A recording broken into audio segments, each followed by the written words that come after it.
삼성그룹 경영권 승교에 관련돼 오랫동안 사법적 시련을 받아오던 이재용 삼성전자 회장을 비롯해 이 사건과 관련된 삼성그룹 임원들이 1심 재판에서 전원 무죄 선고를 받았다.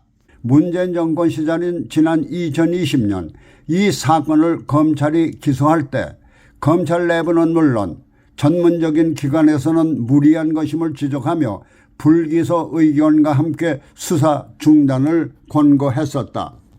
그러나 당시 대통령 문재인의 졸개 역할을 하던 서울지검장 이성윤이 검찰을 장악하며 정당한 입장을 고수하던 다수 검찰의 의견을 무시한 채 사건을 진행해 오다가 급기야 1심에서 문재인 수와 검찰이 패배한 것이다. 이번 1심 판결 결과는 문재인이 내세웠던 대기업의 부당한 적폐를 청산하면서 올바른 국가 경제를 확립하겠다는 의도보다는 자유민주주의 대신 사회주의 체제를 심겠다는 문재인의 사상적 이념이 작용한 것으로 해석될 수밖에 없는 것이다. 한국이 오늘의 경제 번영을 이룩한 것은 삼성 등 이른바 좌파들이 일컫는 재벌 기업들의 활발한 수출 등을 위한 노력이 큰 몫을 했다는 것을 부인할 수 없는 것이다. 그러나 이른바 사회주의를 신봉하는 좌파들은 그들 자신이 그 국가 발전을 위한 대안을 내세울 수 없는 무식함을 재벌 타도 구호를 앞세워 정치적 발판으로 삼아온 것이다. 그동안 삼성을 겨냥한 이와 같은 정치적 사냥은 경제발전의 선봉이 되었던 삼성전자의 반도체 사업까지 후퇴시키며 중국 등 타국의 선두 자리를 내서는 잘못까지 범한 것이다. 이와 같은 결과는 분명히 지난 2017년부터 2022년까지 한국을 통치했던 대통령 문재인의 죄가 아닐 수가 없다. 이와 같은 문재인의 죄상은 여기서 그친 것이 아니다. 심지어 기업인을 국정농단이라는 데까지 결부시키며 이재용 회장을 한국 사법사상 전례 없는 죄목인 묵시적이라는 용어를 개발해 확실한 증인도 증거도 또 실체도 없는 사안에 결부시켜 묵시적 청탁이라는 전대미문의 혐의까지 씌워 이를 박근혜 대통령과 연계시키며 묵시적 뇌물이라는 명목으로 전임 대통령을 탄핵시키고 정권까지 거머쥐는 데 성공한 것이다.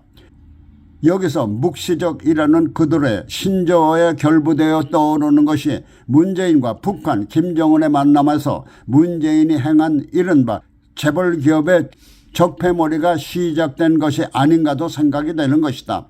아마도 문재인은 김정은을 만났을 때 선대인 김일성이 우리 인민들 흰쌀밥에 고깃국 먹여주겠다는 호언과는 달리 김정은 대에 들어서며 더 핍박해진 북한의 경제에 비해 월등히 우세한 경제력을 가진 남한과는 어떤 가짐도 망설이는 김정은의 태도에 이것이 남한의 경제를 북한과 동등하게 아니면 더 나아가 북한보다 열악하게 만들라는 김정은의 묵시적 지시로 인식한 데서 문재인이 김정은의 이 묵시적 지시를 받아들인 것이 이른바 재벌 기업의 적폐몰이가 시작된 것이 아닌가 하는 의구심마저 이번 1심 판결을 통해 생겨나는 것이다.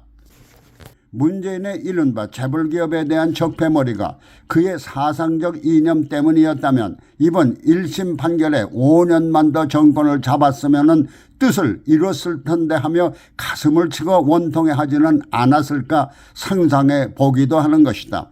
만일 문재인의 한국 내 재벌기업 타파가 그의 사상적 이념 때문이라면 이번 대선에서 이재명 집단들이 대성을 거둬 그의 뜻을 이뤄주기 바랄지도 모를 일이다. 그것은 이재명이 이번 총선을 눈앞에 둔 시점에서 내뱉은 발언을 통해 우리 북한의 김정일, 김정은이라느니 심지어 김일성의 노력을 헛되이 해서는 등의 북한 독재자에 대한 친화적 발언을 드러내 보여 자신의 이념과 뜻을 같이 한다는 것으로 생각해서 이재명이 못다한 그의 꿈을 이루어줄 수도 있을 것이라고 생각할지도 모를 일이다.